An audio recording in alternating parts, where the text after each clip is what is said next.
Welcome to the Catholic Table Talk podcast. This is where everything Catholic is on the table. New episodes Thursdays at 9 a.m. Eastern on most podcast platforms. Here's your host, William Sauber. Hey, welcome back, Catholic Table Talk family, for another episode 200. Thank you so much, first of all, for continued support of the show. When I started the show, well, a little over 4 years ago, I didn't think it would come to this. So episode 200 now in session. Thank you so much.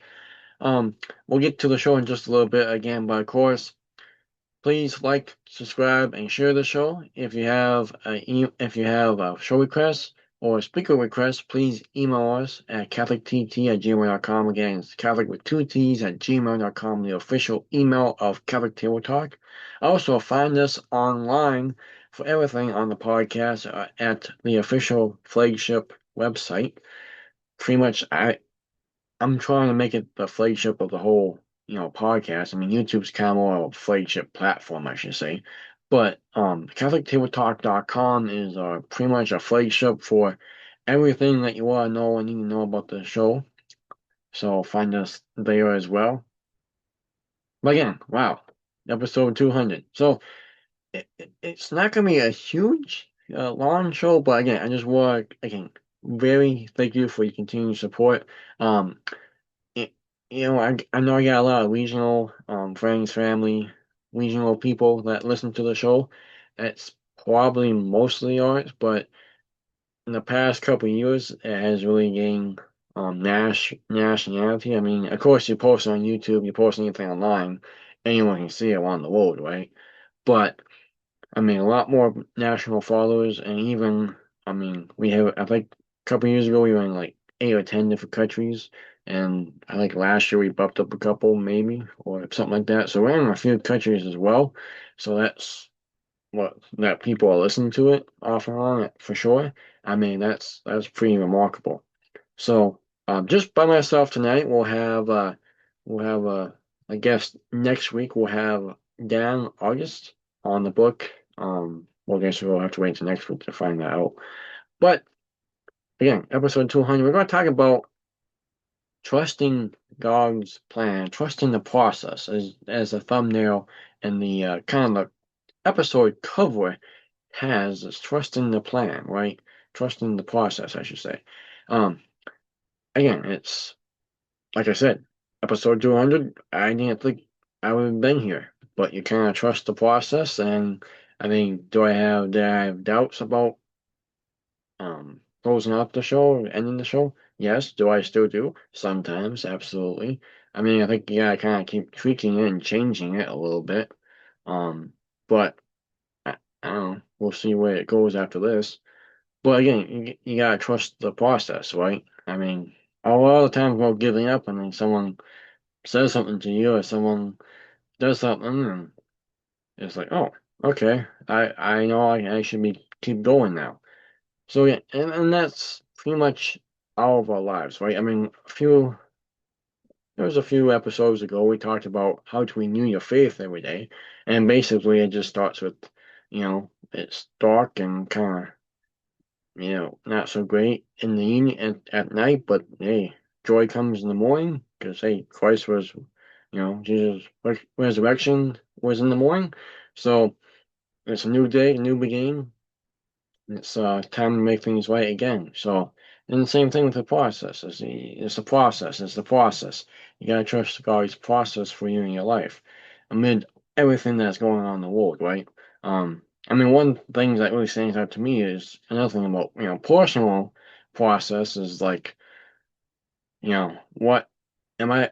I'm doing all this work. I'm doing work at my job site. I'm doing work at home, and it feels like it never ever ends. And where's this going? Right? It's you get tired very fast, and you kind of get wore out. You kind of give up, right? But even that is kind of a process, isn't it? Like I mean, you make people happy with maybe where you work or what you do at home, and if you make people happy, or you're doing it out of love, that's pleasing God, right? So you're trusting the process. Might be of a cross, right? For sure at times, but again, it's trust in the process. So I do have a couple just quick articles I have, and we'll post them to the show notes below. This is just a kind of from Catholic.com. This is a question and short answer from Tom Nash. How do I learn to fully trust God? Because, again, trusting the process is trusting God. I mean, you may be an atheist in my opinion, don't believe in God, or or not trusting in God. But how do you, if you're a Christian, which I think most of you, everyone who's listening are, how do you fully trust God? Because I mean, having a regular prayer life is essential, so you will be better to kind of listen to God's guidance in your life. Frequent reception of the sacraments is highly recommended. We know that. Of course, digging into who God is, that's a really good thing. Um, Prayer before a Eucharistic Lord is strongly recommended. Also, a spiritual director can be helpful. And even if we don't have a regular spiritual director person, a visit, we should receive the sacrament of reconciliation on a regular basis, and if possible, from the same priest confessor. I mean, that's totally true because you're trying to follow God's plan, you keep messing up, and you're like, man, maybe you do it on purpose, maybe you don't, right? Whatever the category of this thing is, and you go to different priests. I've done it, and they kind of tell you two different answers, and you're like,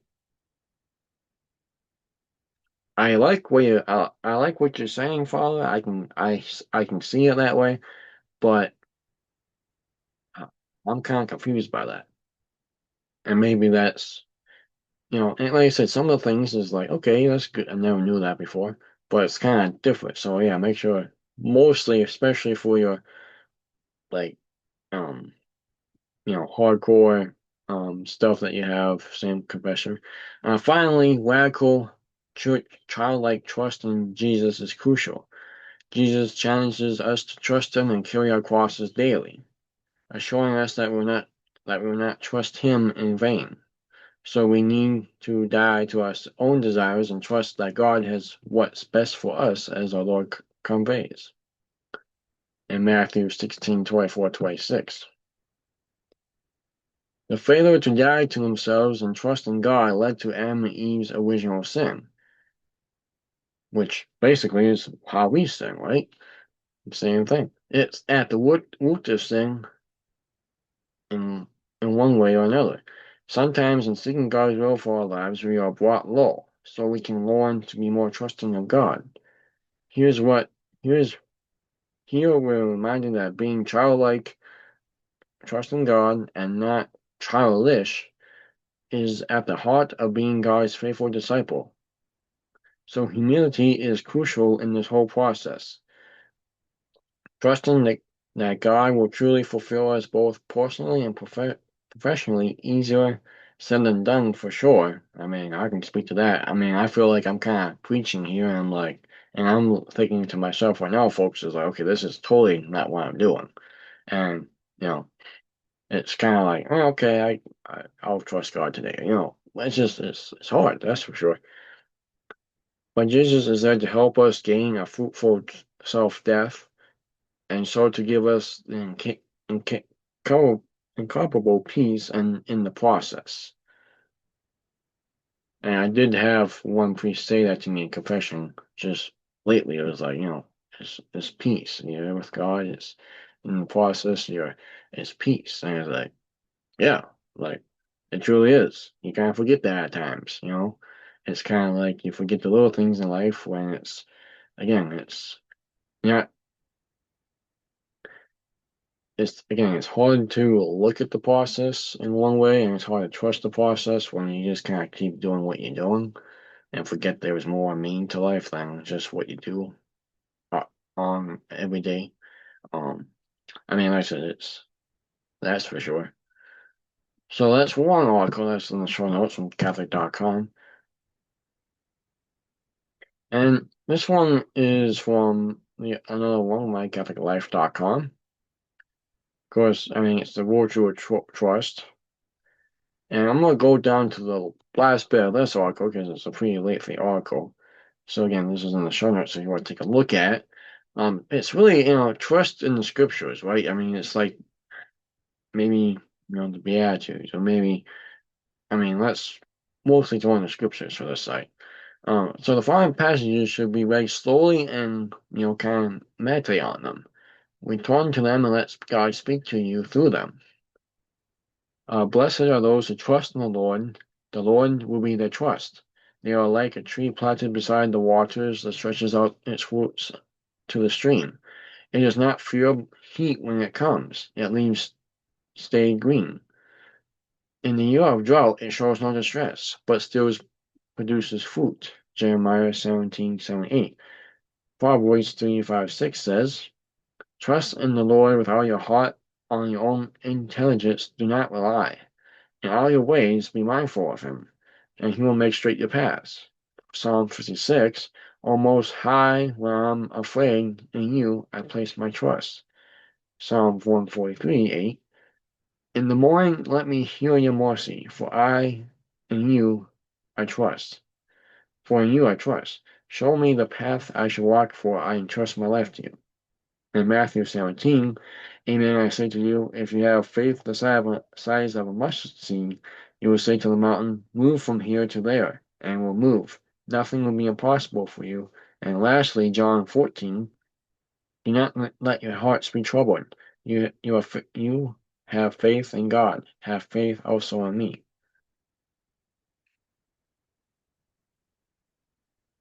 So, lastly, on the article, these passages reveal that there is great freedom in trusting God. When God is in control of your life, the heavy burdens of anxiety and worry disappear. The humble and trusting soul is not tossed and torn away by turmoil of life. Rather, the humble, trusting soul is always at peace no matter what comes its way in life. And I mean, just doing Exodus 90, you're way more acceptable to trusting God and having that great freedom in Him. And I would say, at least more in my bad times, I should say, it was really kind of more at peace. It was really kind of easy to trust God in those moments and kind of giving the moment to Him. So again, I'm not sure what moment, what's going through in your life right now, what you're going through. And of course, this is in July, 2025. So who knows what the future is going to have? I mean, right now with all the wars going on, with all the kind of headaches in the unrest pretty much in every country. I mean, not to mention other personal not problems, well, personal um, obstacles coming. So again, basically trust in the process. I mean, like me, it's like they think it'll be up to episode 200, but I had a lot of great guests, and a lot of them said keep at it, keep going, just you gotta keep going, you gotta trust the process. So, it's professional, it's personal, it's everything. So, I mean, again, if you're not, and also, the litany of trust is also a good prayer to do, as well. You can find that online. I'll have it try to link that in the show notes as well. So again, it's trust in the process because ultimately, if you do, your reward is going to be great in heaven. It's going to be really a really good scene. So anyway, hopefully that was informative. Hopefully that kind of is a good reminder. I mean, it's kind of like some homilies. It's kind of like, okay, for all I've heard this homily before, whatever. And then by the end of it, you're like, okay, I did some self-reflection, and yeah, I need some better with that. And like I said, I'm not trying to preach to you because I'm way terrible at this. So I'm in the same boat, if not in the other boat behind you. So. But again, thank you, episode 200. Hopefully you enjoy it. Write down in the comments below about your favorite episode thus far, or your favorite moment, or what you learned in this episode, or whatever. And again, we'll have author Dan August on for the next episode, so stay tuned for that. For 201, So again, cheers to the next whatever God has in store for the podcast. Trust in the process. Go to sacrament, stay in steady grace. God bless. Thank you for listening to this week's episode of the Catholic Table Talk podcast, where everything Catholic is on the table. Don't forget to subscribe to Catholic Table Talk on your favorite podcast platform to get new episodes delivered directly to you every Thursday at 9 a.m. Eastern.